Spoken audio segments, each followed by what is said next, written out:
but what they found, what famously was the case, the same thing in movies, where when you would have these movies with these huge budgets, you just get pablum.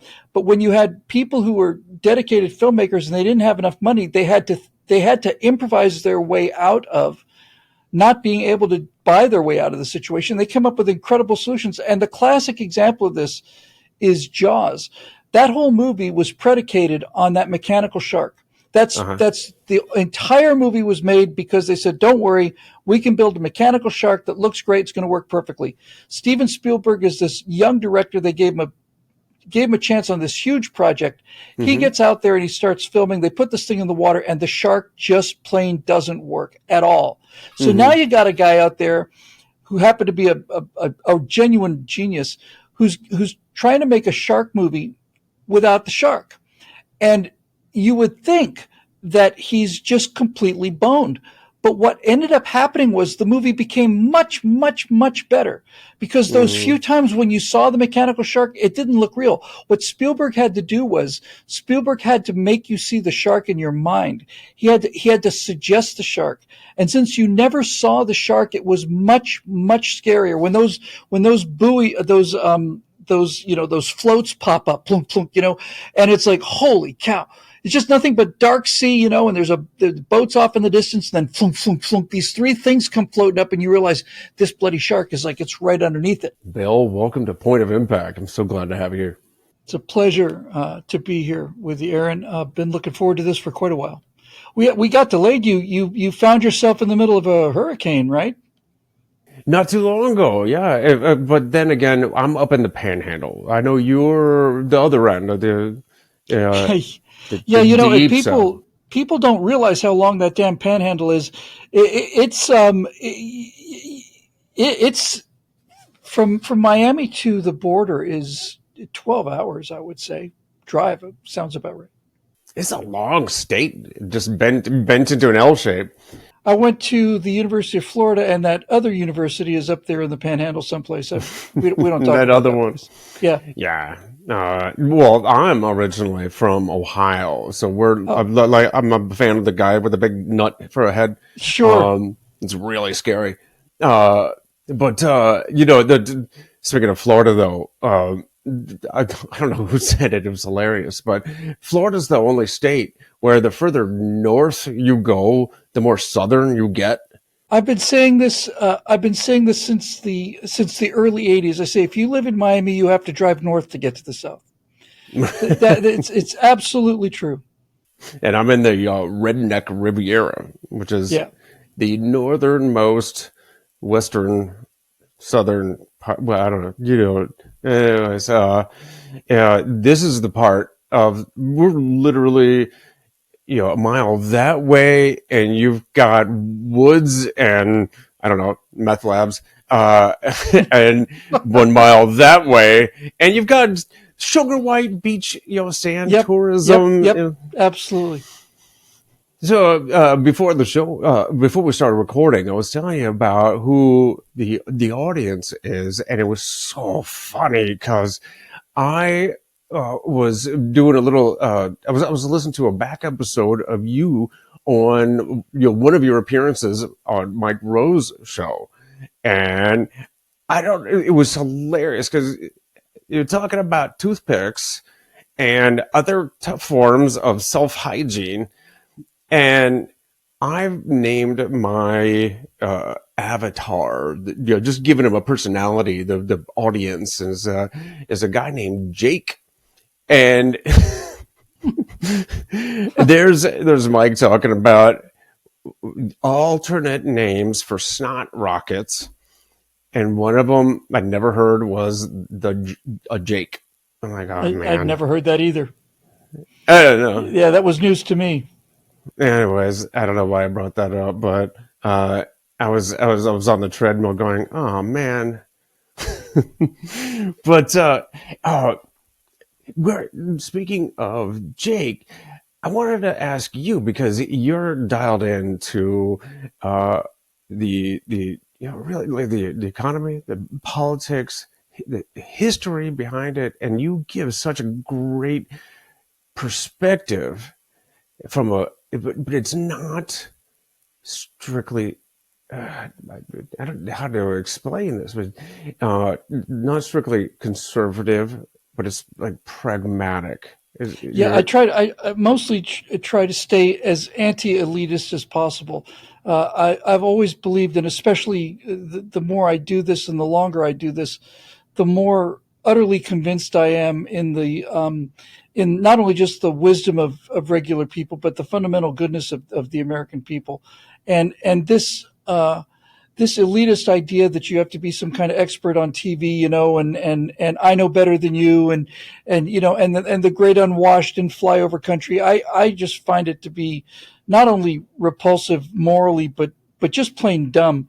The idea that that there are people out there who think they're smart, and they think that 10 people in a room in Washington know how to run a gas station better than the guy who actually runs the gas station. That to me is just intellectualism is intelligence that's been left in the back of the fridge for 6 months. It's not pretty. Well, I think when you limit yourself to a singular dogma, Yeah. right, for a singular belief, then yeah, and it's strictly leftism or being ultra right or Or if you live whatever in your that is. head, if you live in your head as an intellectual, you're not only limited to a dogma. If you decide that something happens, you move to a different dogma. There's nothing reality based about what you're doing. It's all manufactured in your head, and I think, Aaron, that this is one of the great problems that we have as a society, and I think social media has made it 1,000 times worse. Is this echo chamber of narcissism and a complete disconnect from what is important in life? So those are the things I hope to talk to you about today. Well, I was just about to go down that avenue because, like, what happened with COVID is do as I say, regardless of whether it's right, because I'm the expert. And we put a plastic everywhere, and everybody's wearing these cloth masks, and then it became a fashion statement. But did it do any good? I don't know. And that's No, it did a lot of harm. It took for 2 or 3 years. There's a whole cohort of children. They say it may have cost them anywhere from 8 to 15 IQ points because they didn't get the social stimulation and just simple things like facial recognition and stuff. It was a catastrophe, but it was foisted on us by people who are constantly telling themselves and others how smart they are. When regular people were able to take a look at these tables of risk and say, okay, well, I'm 60 to 70 years old, and this is what my percentage of dying of COVID are, and this is if I have all these comorbidities. And people were able to do a much, much better job than these experts with their one size fits all, mandates. And what I appreciate about you is that you look at the data, right? What is the data? What is the data telling us? What happens if this happens? What happens if we get rid of all the guns? I mean, Yeah. your was the virtual president. The over 2.2 million views for that one video about gun control. And why was it so popular, do you think? Well, I think it was popular, as you said. It's not so much the data and statistics and bringing artillery to an argument helps sell people on the thing that really matters. And what really matters is it real? What's real? Some people have an opinion that guns prevent crime, and some people have an opinion that guns cause murders. And so this goes back to the intellectualism. If all of this is an intellectual discussion, then there's no way to tell who's right. But when you go out and ping the world and you find out what reality is actually saying, then reality comes back and usually comes back with a pretty loud answer. I did a video called Number One with a Bullet, where it basically said, well, we're the most heavily armed country in the world by far. So according to progressive logic, that would mean we must have the highest per capita murder rate. And so I took a look at per capita murder rates, and the U.S. isn't first in per capita murders, and it's not in the top 5, and it's not in the top 10, and it's not in the top 20, and it's not in the top 50. It's not even in the top 100. it's 111 out of 212 countries in the world. We're 111 in terms of per capita murder. And if the theory that guns cause murders, then we should be number one, but we're not. We're not even close. So when you can take reality and just lay it out like a nice afternoon football game barbecue, just lay it out, and then there's really no arguing with it. And I guess that's the one thing I've probably figured out how to do is to just use common sense and say, I didn't come up with these numbers. You're more than welcome to go to just Google per capita murder rates. You'll see the data there. But when you present people with these things, it's not like I've come to the table with better cards than the other guy. It's just that I've come with cards, period. It's like, here's some evidence that this is real. And we've gotten our veterans have done such an amazing job of giving us a society that is so free and so prosperous and so safe that we are now allowed to believe the stupidest shit imaginable. It's almost like I kind of wish you hadn't done such a good job. It would do our country some good to take a little whooping every now and then, just to remind people that there are in fact wolves at the door. And that this idea that we live in this Disneyland that's been created by the sacrifice of veterans, there are people that get it, Aaron, and people that don't. And the people that don't really need to be shaken up a little bit. But AR-15s are so scary looking. No, they're cool looking. But I think it's the easy answer. It's a scapegoat, right? If we just sue Springfield Armory, Smith & Wesson, or Colt, then we don't have to do the hard work. Right. And as I pointed out in that video, many more people are killed by hammers than they are killed by semi-automatic rifles in the course of a given year. And so what the AR-15 has become is it's become a totem. It's like, if we just throw the AR-15 into the volcano, then the murder gods will be appeased and everything will be hunky-dory. It's magical thinking, and it's got nothing to do with how the world actually works.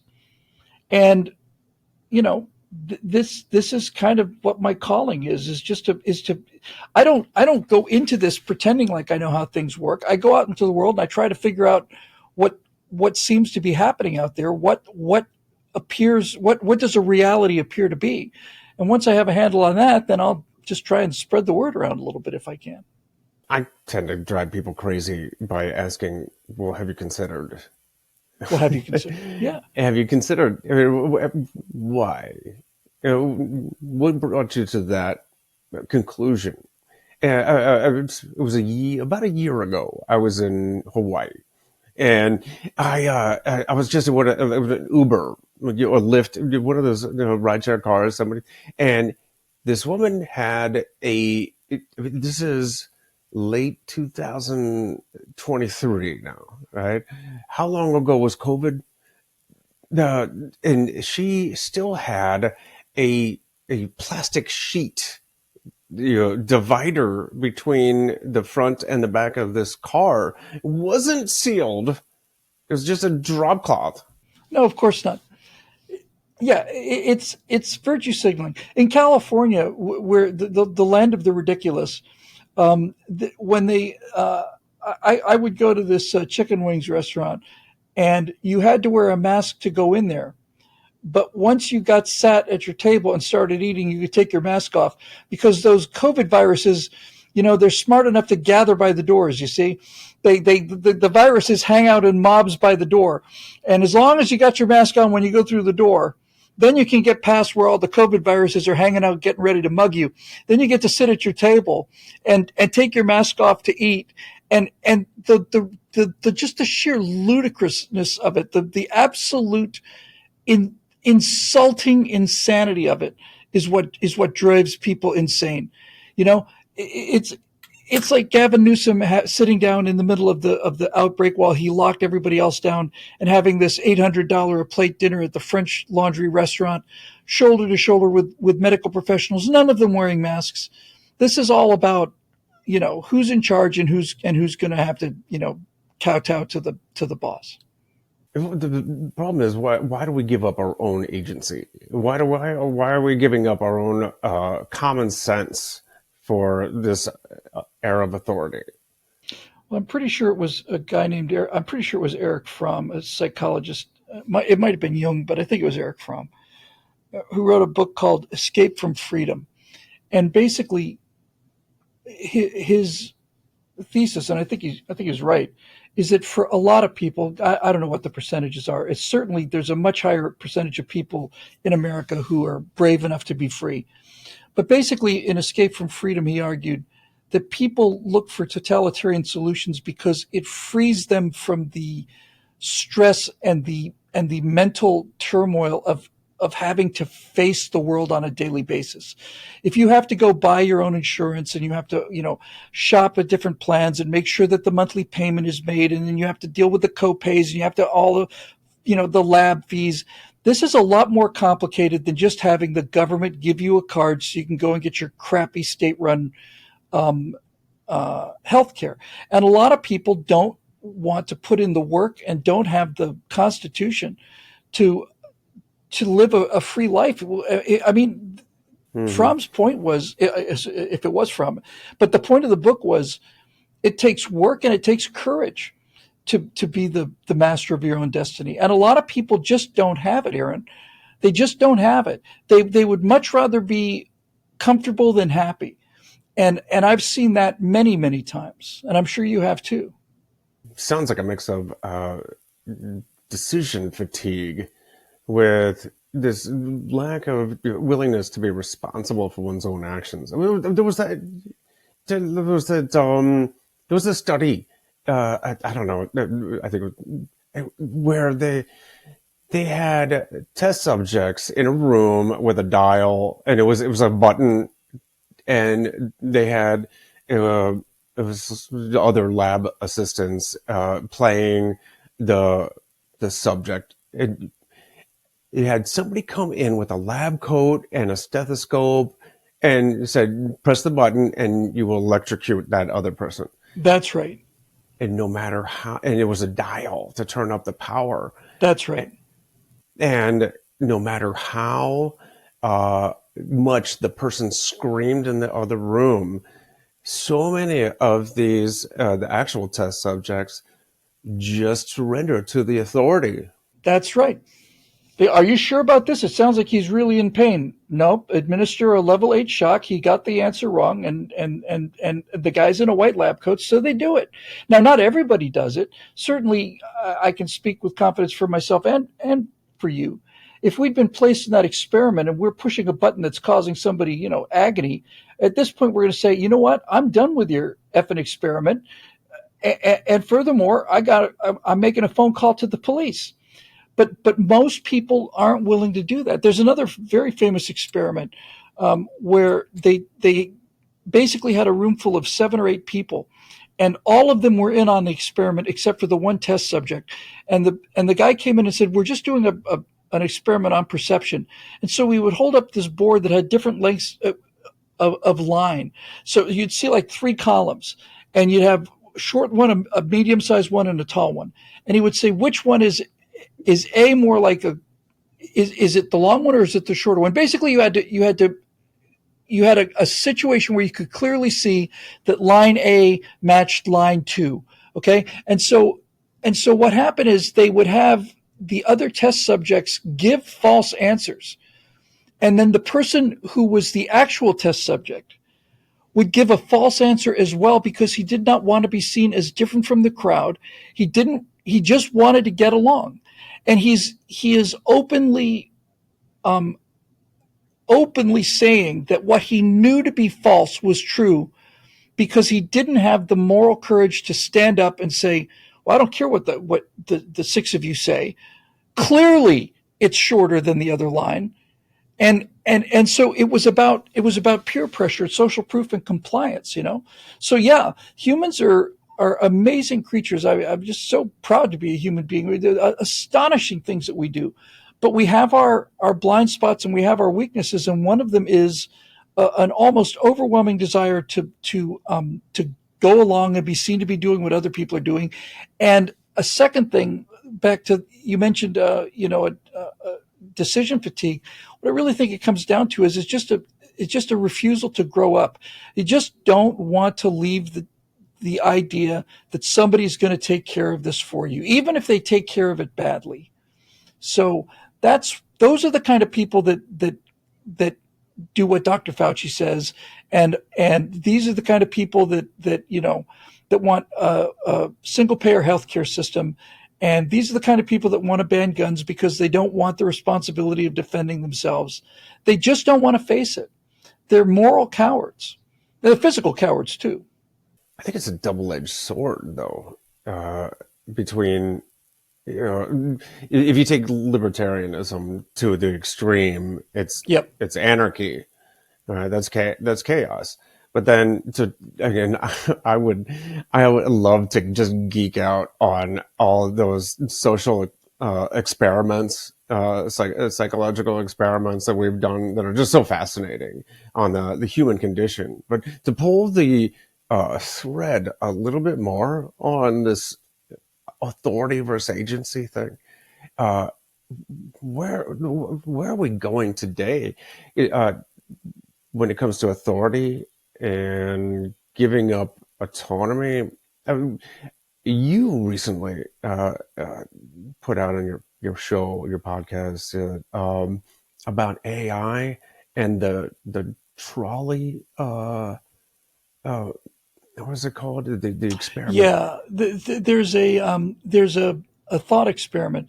You mentioned geeking out on these psychological experiments. See, the reason I geek out about them too is I like to know how humans are built, and I like to know where our blind spots are, because if you understand that people have a built-in wired propensity for bowing to peer pressure or listening to authority, that helps prepare yourself to defend yourself against it when you see it in yourself, when you see it in others. But the trolley experiment is real simple. It's a moral thought experiment, and it basically is very simple. They say you're standing there by a switch, and you see an out of control streetcar rolling down the streets of San Francisco, and it's on a rail, on the rails, and if you don't do anything, it's going to plow into 5 people. But you have the ability to throw a switch that'll put this trolley onto a different car, and then it'll only kill 1 person. So what do you do? Right. Now you flip the switch towards the 1 person over the 5, right? Well, this is where you get into real trouble, because almost everybody falls into this trap. Almost everybody will say that the ethical thing to do is to throw the switch and then have the train trolley car kill the 1 person, because it's better to kill 1 person than kill 5. But now you're playing God. Now you're taking people's lives in your hands. The problem with this experiment is, and the reason that I don't agree with that, it's better to throw the switch, is where this ends up is you end up inescapably saying it's better to kill 500,000 people than it is to kill 500,010 people. And so my response to the trolley car question is to say, I reject your premise.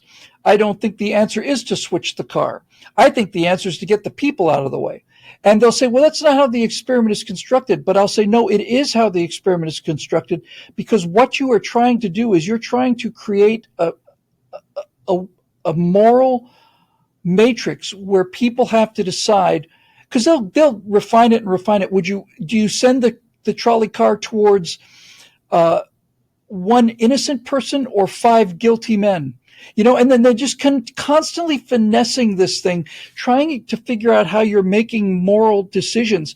But I don't think that we have the right to make those kind of decisions about other people's lives. That's why I kind of go back to that. The only way the only winning move in this game is to not play. I just simply say I refuse to be put in a situation, even for the sake of the argument, where I'm going to be holding other people's life and death consequences in my hands. I am not qualified to do that. And people who sit in here and start doing that calculus about, well, I guess we better save 20 people because it's better to save 20 people save 20 people. If you have to kill 10, then I guess that's where you go. This is how you end up with death camps and gulags, is when you start saying, well, we're going to have to kill 30% of the population to make 70% of the population happy. And my answer to that is, you don't have to kill any percent of the population, you miserable totalitarian swine. This is where I'm saying, just get off the metaphorical trolley and just say, no, your entire premise is flawed. That's like you start weighing the combined right total of someone's life, the value of their life's decisions, and based against somebody else's, or the potential for their future decisions. But what I was wondering during your conversation there is that, well, then what happens when you insert AI and it starts making those kind of decisions? What about autonomous driving cars? What happens when it has to make the decision between a fatal turn or, perhaps risking, avoiding a person in the road to maybe make a fatal turn for the vehicle and the occupants inside? Exactly. I was mentioning about the psychological experiments that I like knowing how we're built, how we're constructed, all of us, as a species, right? And we have certain things that are connected to us biologically that we just can't shake. One of them is what you might just call the killer instinct. There is an aspect to humanity that can be very cruel and very vicious, but we also have mercy reflexes. Most animals that are capable of violence, predator type animals, have instinctive behaviors. For example, if you've got two wolves that are fighting for dominance, they'll tear themselves to pieces. But when one wolf finally surrenders, he'll put his head up, he'll bare his throat, and the act of baring his throat immediately disconnects the aggression in the other wolf. Once the other wolf realizes that he's won, he doesn't. Once the weaker wolf surrenders by showing his throat, the superior wolf immediately stops attacking. So this is kind of a mercy component to our biology, and AI doesn't have any of these things. You could say, well, if we do this, we could make things better for 10,000 people, but we'd have to kill 5,000 people to do it. AI does not have that moral repugnance that we feel when we hear those kind of things. AI is built to follow. AI is built to proceed towards an objective, and when you build an AI, you have to tell it what its objective is. And the problem with these people that are working on AI is they think they're so smart, but they're talking about building machines that are smarter than they are. And so they say, well, don't worry, we're going to give the AI positive objectives, so there's nothing to worry about. My concern is that these AI researchers could say, AI, we want you to make sure that humans are the happiest that they can possibly be. And then the AI can look at human life, just human life in general, and decide that virtually all of human life is suffering of one kind or another. And the way to make humans happy is to kill them all. It could come to that conclusion and have no problem executing that to get towards its objective. And that's not a reactionary or an unfair example. You cannot, if you've ever seen an AI visual art, it's creepy. I hadn't quite realized I'm talking to a blind person. Sorry about that, but it's nightmare fuel. It's just completely unhuman. And Aaron, I heard somebody say something once. They were looking at one of these AI generated movies that are so disturbing. And this person said, I never believed in a human soul until just now, but I just saw art that's created by a being that doesn't have a soul, and it scares the living hell out of me. Oh, you know what? Well, going back to the trolley for a moment, Captain Kirk, he would have figured out how to save everybody anyways. But Yes, precisely. No, that's precisely right. That's the Kobayashi Maru scenario in Wrath of Khan. How do you deal with death? Well, I don't buy your premise. I don't buy the premise that we have to lose. Well, that's what we're testing. We're testing what you do in an unwinnable situation. I don't believe in an unwinnable situation. I'm a private pilot, and I've flown some home-built airplanes which are registered as experimental. There's a clause in the federal aviation regulations that say that if you build your own airplane, as long as it's listed as experimental and other people know it, you can't carry passengers for pay, and passengers have to know it's experimental if you're taking them for a ride, blah, blah, blah. But I've flown these experimental airplanes, and my first flight instructor in gliders, I started in gliders, told me, Bill, there's always a way out. Always. There's always a way out. You never give up. There's a story, I don't know if the story's true, and I don't even care if it's true, about a guy who was doing aerobatics in an airplane, and he was coming out of a loop, and he heard this crack, and it was his wing spar cracking. And he knows the wings are going to just fold up because he heard the spar crack. So he immediately rolls inverted. And by being upside down, instead of the wings folding up, they actually want to fold down, which puts the spar in compression. And so the guy flies the plane inverted all the way back to the airport, flying upside down. And 20 feet off the ground above the runway, he flip rolls this thing, gets it level, lands the plane, and then the wings fall off. But the guy didn't give up. Chuck Yeager was in a situation once where he was in a flat spin. I think it was it was either an F4 or a F104. But he was in a flat spin, and he's just going down like a stone. And he says, I can't get out of this spin. And so what he does is he rolls the plane upside down, and he makes it much worse. And when they asked him afterwards, why did you do this? He said, I didn't know how to get out of that spin, but I did know I could get it into an inverted spin, and I know how to get out of an inverted spin. And I thought to myself, how much of a steely-eyed missile man do you have to be to understand that sometimes you have to make the situation worse in order for you to be able to get out of it? And so this is my problem with people that buy into things like, oh, AI is going to be fine, or don't worry about the coronavirus. We've got that covered. You don't even have to think for yourself.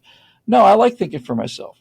And I think people who think for themselves, when we all together come up with our own answers, we're always right.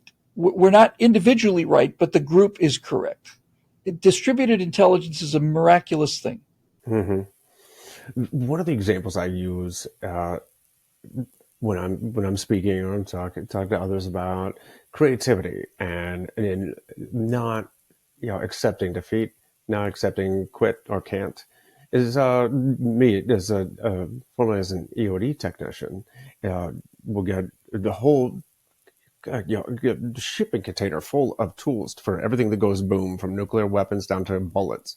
And then we go to the battlefield and places like Afghanistan, and we got an armored truck, and it's smaller. It can't fit all the tools. So you got to triage a bit of the tools you're not going to use. You got to leave some behind. And then Afghanistan, most of the places we were in, they don't have any roads at all, and we had to go on foot. So just what you can carry. And it's not that it was General Mattis in Call Sign Chaos, his book. Mm-hmm. It said things being hard were never a good excuse for mission failure. So we still got a job to do, right? And you got to be creative. You can't just say, "Oh, that's too hard," or "I left that tool behind." Right. So we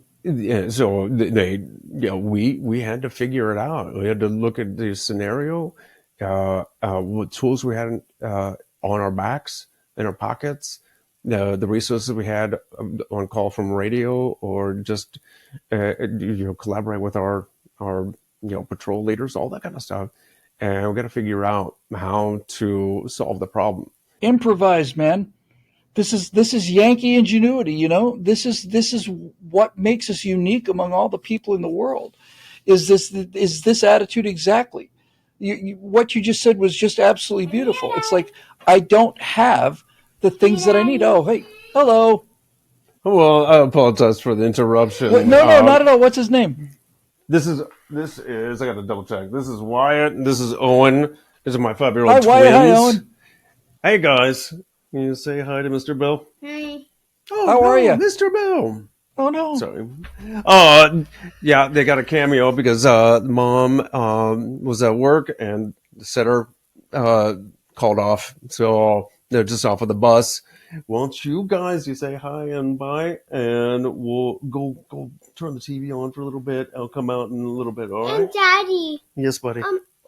Wyatt closed the door on me. Oh, well, I'll tell you. We'll talk about it all after I'm done with my call here. Okay. Okay, Dad. All right. Go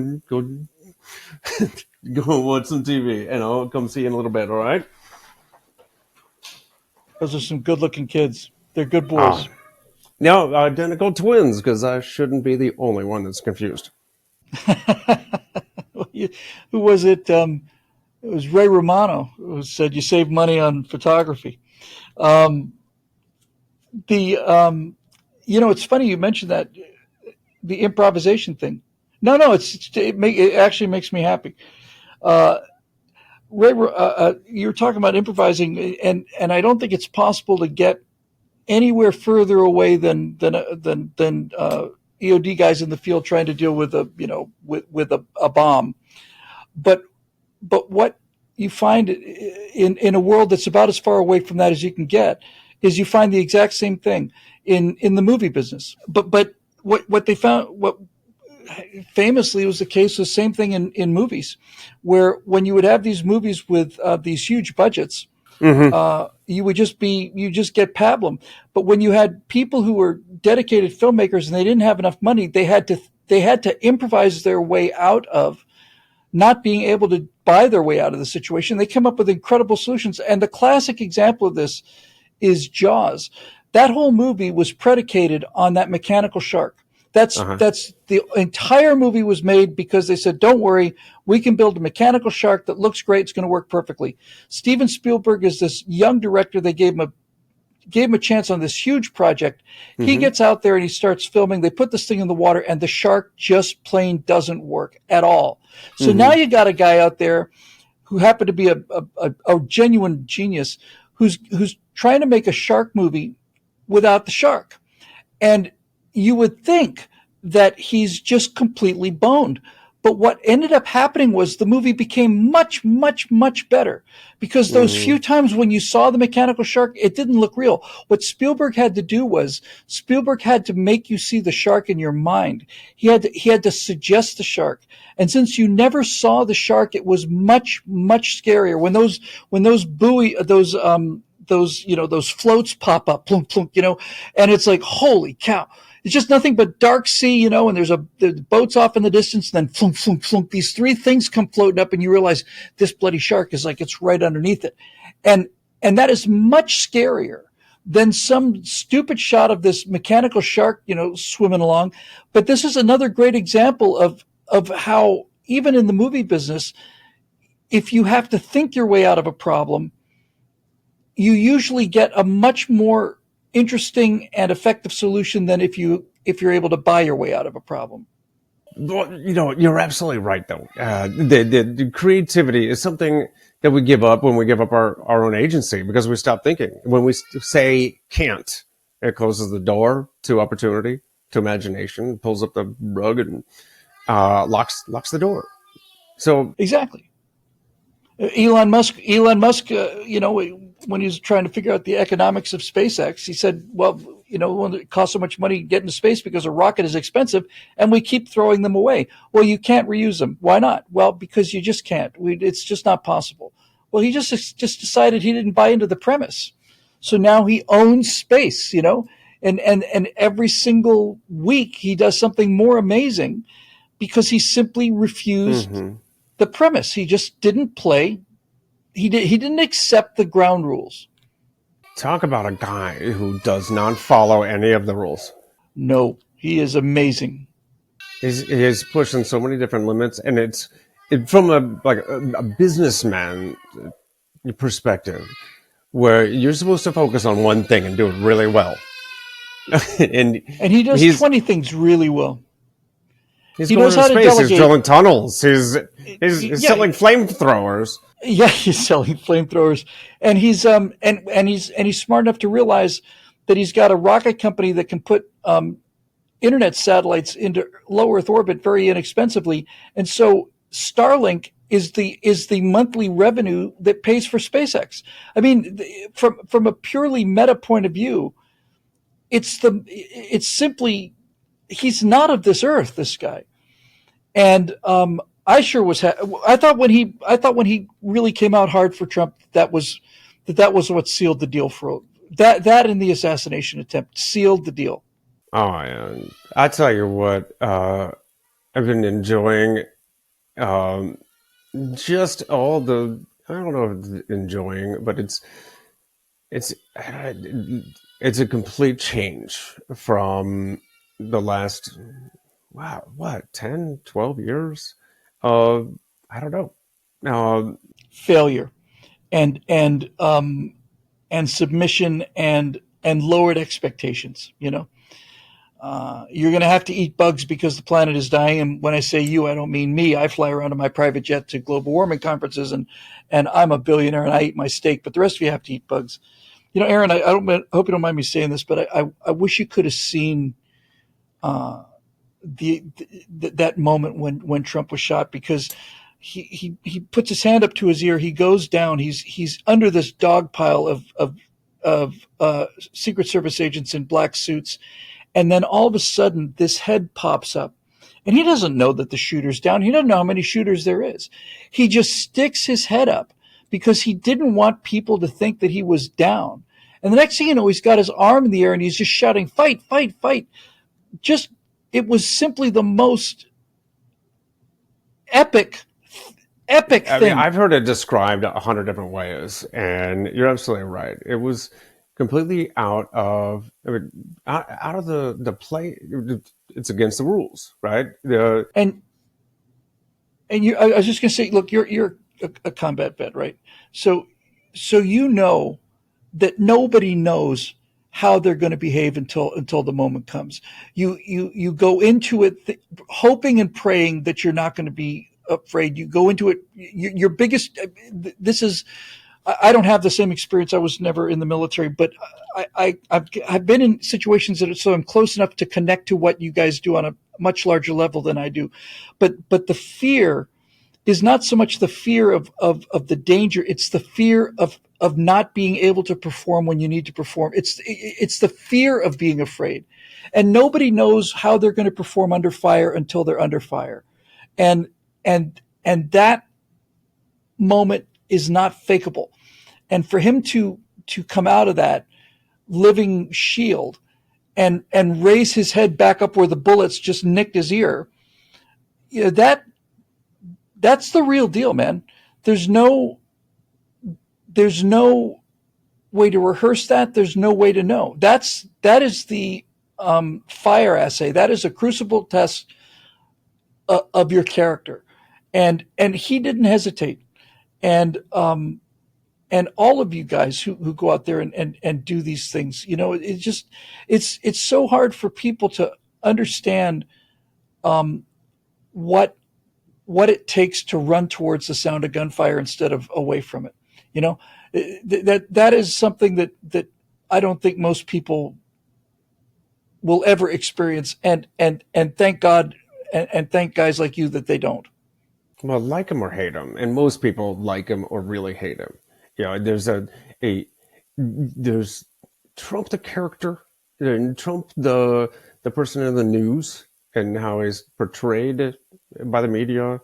But if you take away the personality, if you take away all of that vitriol, and you just look at the record, his actions, you take away all the tweets that he put out before that got taken away from him. And he's much better behaved now. Yeah, and you just go on record alone. But just like, and I know you've done work for the Daily Wire, and just like Ben Shapiro says, it describes him like a Wile E. Coyote type character, where if you make him mad, he's just going to pull an anvil out and drop on your head. You don't know.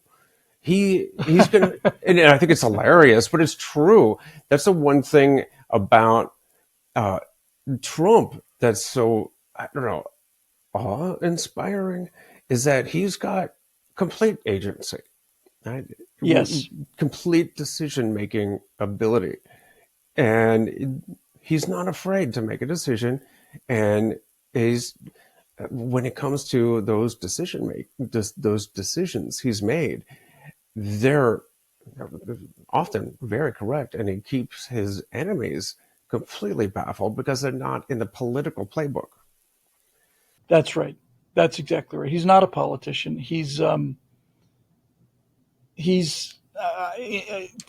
days after Romney lost in 2012. I was doing a live speech in Florida, down in Palm Beach. And 3 days after Romney lost, I said, the next president of the United States is going to be a Republican. He's going to come from the pop culture.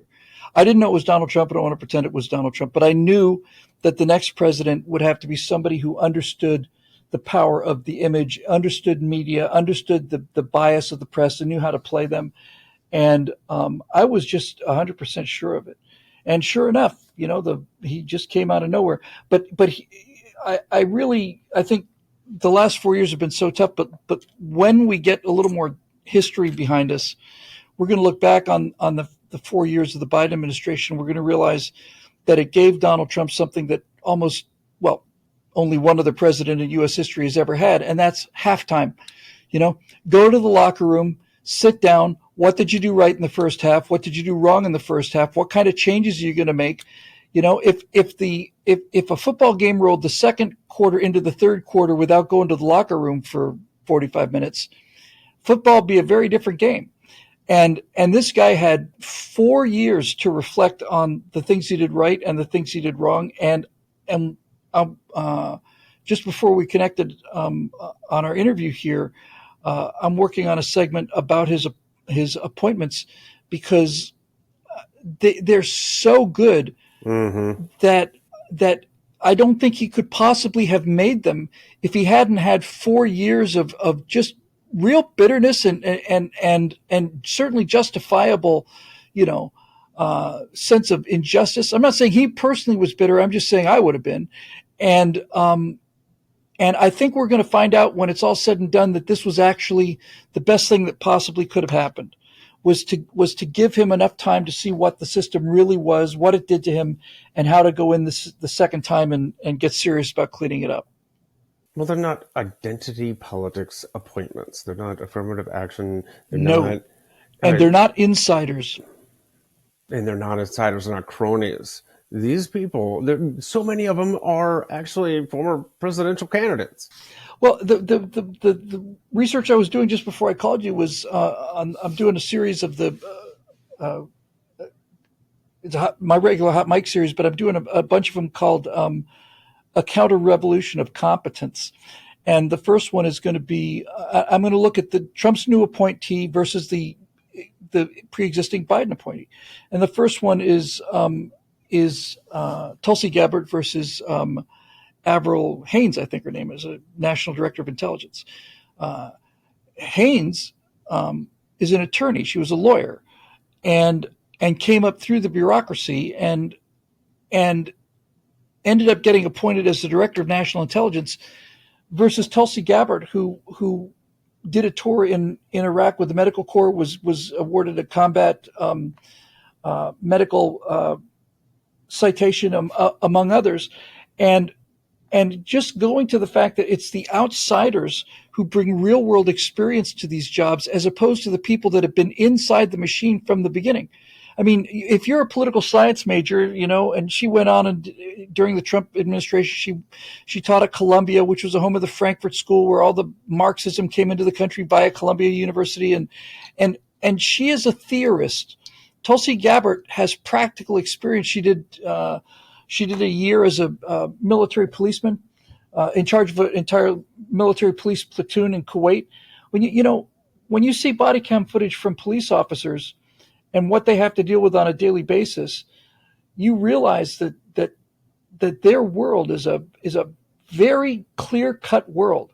You get lied to all the time. The decisions you have to make can be life or death decisions. And Tulsi Gabbard is coming from a place like that, while Avril, the existing National Director of Intelligence, is coming from a purely theoretical background. And there's a big difference between these two things in terms of how effective you are in the world. This is why Trump is such an interesting president, because he's the only president that I'm aware of. Certainly he's the only president since FDR who had nothing to do with the government before he became president of the United States. The next closest was Dwight Eisenhower, who never held any political office, but he was in fact a general in the military. So he obviously had a role with the government his entire life. But Donald Trump's the only person who's never touched a government job except for president of the United States.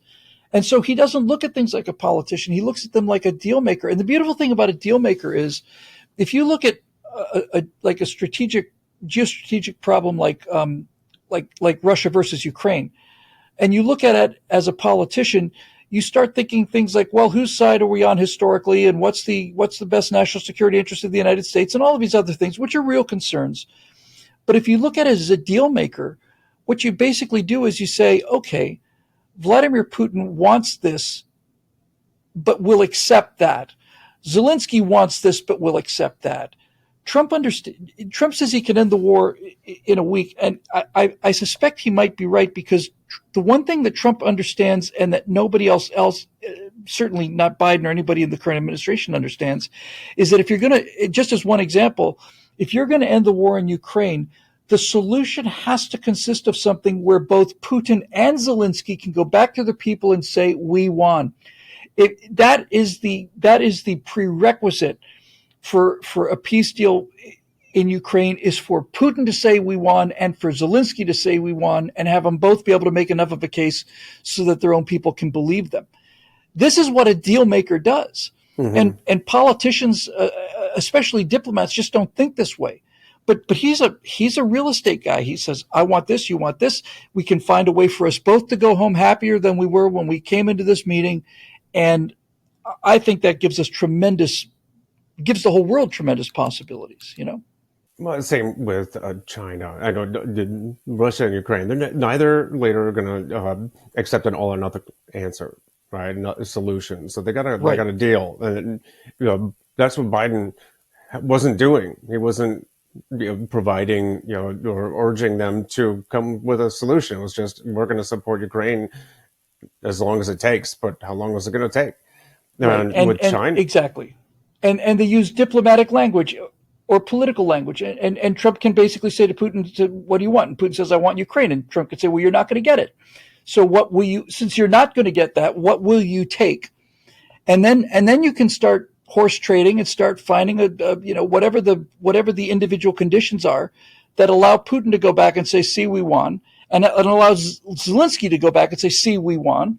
And the next thing you know, these people aren't getting killed. And it's a horrible thing, man, with these drones. I mean, drones are like precision guided hand grenades. I mean, you're just watching these.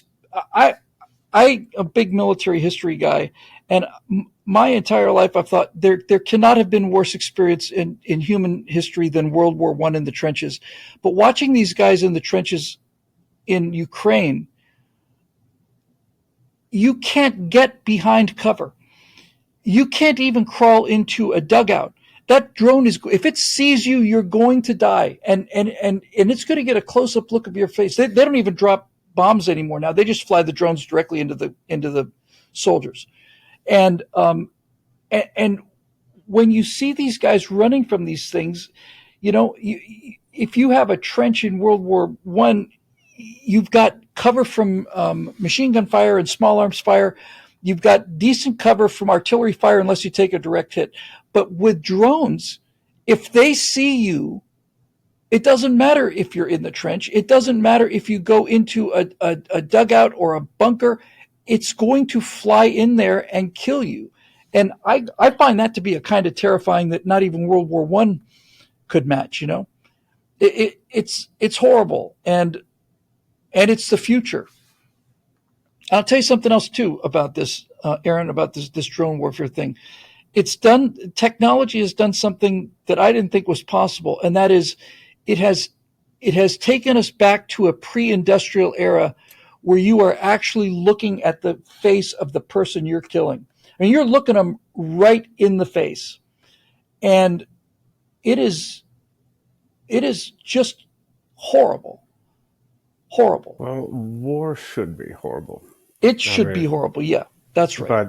But the problem is, it's not the leaders who, not the ones who are doing the strategic level. They get to see that horror. It's unfortunate, but that's the reality, and it has been for forever. Well, the first video I ever did, that in fact, up until I did the historical series for Daily Wire, and I started with the Apollo with the space program one in 2019. But prior to that, in 2008, I did a video on the true story of the atomic bombs, and that was my best work. And it sucks to have your best work be the first thing you ever did. But finally, after 12 years, I got a chance to do something I liked even better. But when I was talking about the atomic bombs, I basically said, among many other things that these weapons have done, is they have taken away the ability of political leaders to send young men off to get killed and to kill each other without any consequences to themselves. Because now that we have nuclear weapons, the first people that are going to go are going to be the people who make the decisions to go to war. They're the first ones. And that's why we have not had any civilizational level wars for the last 80 years. I did a 13-part series on the Cold War, and the number of times when that button should have been pushed or was almost pushed convinced me that it's not possible to push that button, that nuclear weapons are so terrible that they have essentially ended not police actions and not low kinetic warfare. I'm talking about full-on existential threat, China versus Russia, one man standing kind of thing. Those days are gone because there's no win situation. But I was just saying that in reference to what you said about the political leaders sending young men off to see all these horrors when they don't have to see them themselves. Nuclear weapons means that you decide you're going to declare war on somebody, you're probably going to be the first radioactive ash in the atmosphere, and it's amazing how clarifying that is to our political leaders and to political leaders around the world. Yeah. Just wondering what happens when the political leaders give up their agency too, and we leave that up to going AI full circle back to AI. I mean, just today, I read an article about, I think it was Gemini, who told some kid to go die. There are safeguards against that, but somehow this thing looked through and said, you humans are a waste of space and a drain on energy, and why don't you go ahead and end yourself, or something like that. And I joked about it, sharing it on Facebook, and like, in reality, Skynet wasn't so subtle before taking over, and but what happens when we give up too much of our own decision-making power? Well, let's take it's. I think that the dangers are existential and real and imminent. But let's take the best case scenario. The best case scenario, which never happens, and frankly, neither does the worst case scenario. But let's just say for the best case scenario that AI is able to create a world where all human needs are met. There is no more drudgery or anything. Everybody is free to pursue their own lives and their own interests and all the rest of it. Why would you design an airplane if you're an airplane designer like my friend Bert Rutan, for example? Why would you do that if the AI is going to do it better? Why would you paint something if AI can paint it better? Why would you write a song if an AI song is going to be better? The best case scenario is to create something that makes human effort trivial and meaningless. It, it, it doesn't it doesn't make any sense to me. These things would make excellent servants, but as far as masters I'm concerned, no, I don't think so. Now, with all of this said, I am skeptical about AI, AGI, artificial general intelligence, self-aware AI. I'm a little skeptical about that. I'm a writer and a wordsmith, and language is really my toolbox. And I've heard people talking about ChatGPT and the Turing test, if you can't tell whether it's a person or so on. But I've never heard AI say anything that was creative. I've heard AI lie, but I've never heard them say anything beautiful. And AI is always answering our questions. I'll start paying attention when AI starts questioning us. I'll start paying attention when ChatGPT starts saying, Bill, there's a couple things I was wondering about. What do you think about? You know what I'm saying? On some level, it seems to me still to be a triangulation box that is calculating possible outcomes, but I've not seen anything that I've seen some amazing, beautiful things that AI has created, but they've been created because of human prompts. I haven't heard anything AI say ever that even approaches being profound or meaningful. And even the AI music, which is really astonishingly good, is very, very capable in a like a workmanship kind of way, but nothing in there has any ring of poetry or real beauty, So I'm a little skeptical about this whole thing. Well, whether it's about technology or politics or economics or whatever it is, one thing's for certain is that we need to have more pragmatic, more open-ended conversations with each other. And we have to be open-minded about opposing views. It's always been true, but I think I don't know what's happened, but we've become more divided and we've been more closed to opposing views. Well, a lot of this has been a result of the Marxists who after World War I realized that those capitalist bastards were raising everybody's standard of living so quickly and cutting back on all of the excesses of very early capitalism, that these Marxists realized that they couldn't bring communism into the world through economics. They had to bring it in through the culture. And so they went from the vanguard of the revolution wasn't going to be the proletariat anymore. It was going to be the dispossessed. And so it used to be that the difference between a Republican and a Democrat was that one of them believed in a 12% tariff and the other one believed in a 4% tariff, and that government was limited to government, and that's why people could get on with their lives. But over the course of my lifetime, certainly since I was born in '59, but since the 70s or 80s, government has been getting into more and more and more aspects of our lives that it never was into before. The idea that government has got something to say about who can go into what restroom would have been inconceivable, even in the 70s or 80s, would have been inconceivable. And so the reason the country is so divided is because this binary, you're on this side of it or that side of it, is this wedge has been driven into every aspect of our lives now. You can't drive. You like sports cars? I love sports cars. Well, you can't have one because you're killing the planet. It's like, I thought the difference was supposed to be that, that you guys wanted slightly higher tariffs but no, government is intruding into every aspect of our lives, polarizing everybody. And when you were talking earlier about people wearing masks, I figured this out because I live in California, which is the land of the insane. And I'll still see people inside their cars with the windows rolled up by themselves wearing masks. And there's no explanation for it until I found one. And I really believe this is the answer. The blue face mask is the liberal equivalent of the MAGA hat.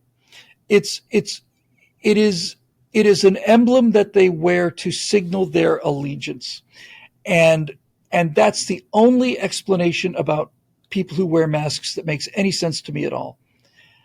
And if you call them on it, you're a racist. Well, they can call me whatever they want to. I don't care anymore. I'm well past caring about these dweebs and weenies.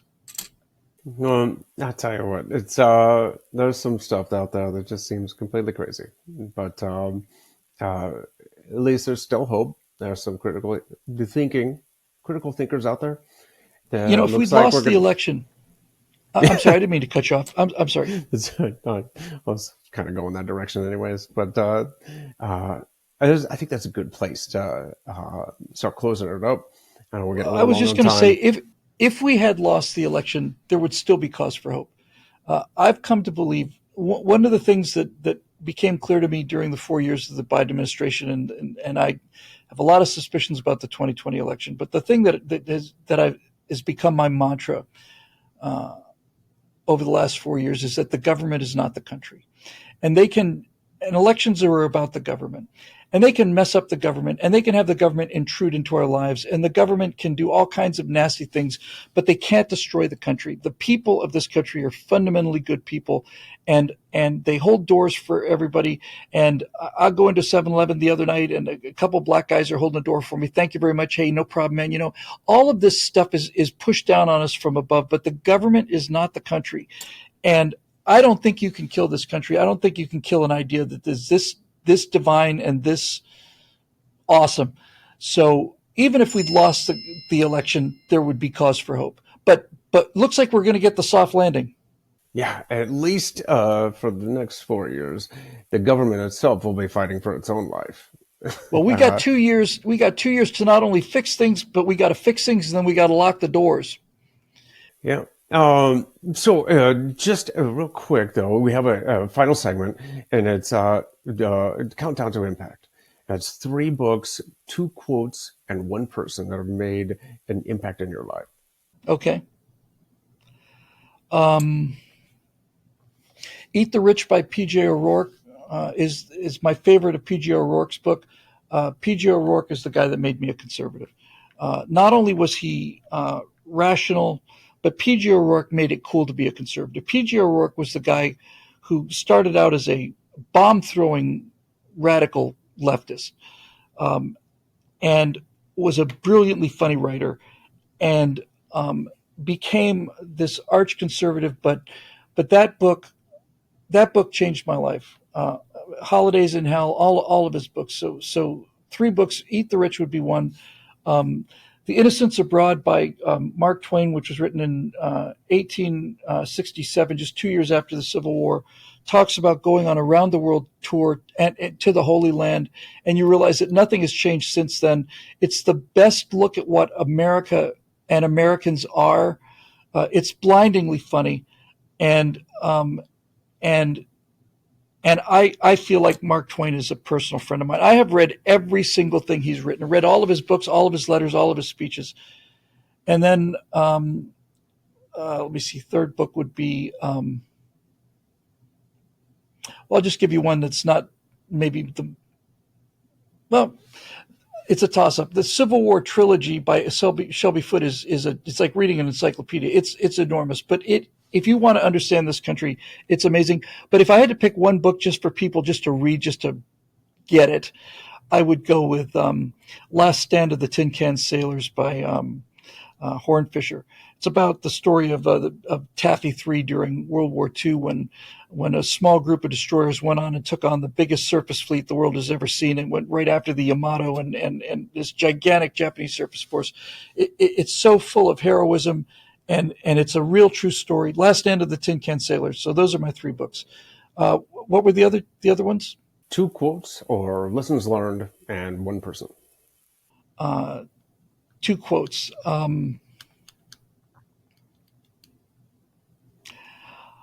I'm awful fond of F around and find out these days. And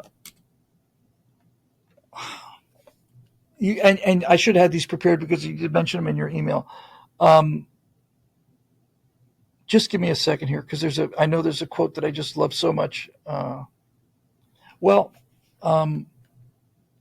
I think probably the only quote that really comes to mind is just Churchill's quote about never surrender, ever surrender.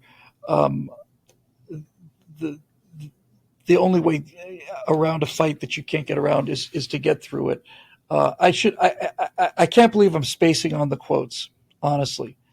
Um, but as far as the person goes, I'm tempted to go back to Mark Twain on that, but I think there's probably a more serious case.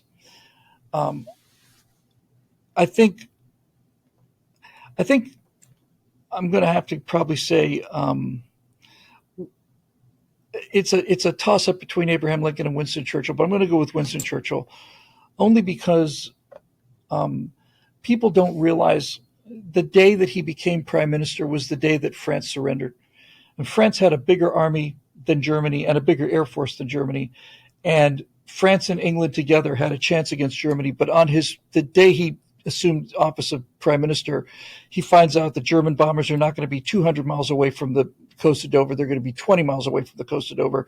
And, and, and his fight them on the beaches. Here's the quote. That I spaced on a moment ago. He, within the first couple days of his of being prime minister, there was an enormous amount of pressure on him to surrender not surrender to Hitler, come to an accommodation with Hitler. Hitler admired the British and considered them Aryans, and he would have, basically made them a vassal state, but they would have, been treated probably better than anybody else that he was looking at fighting.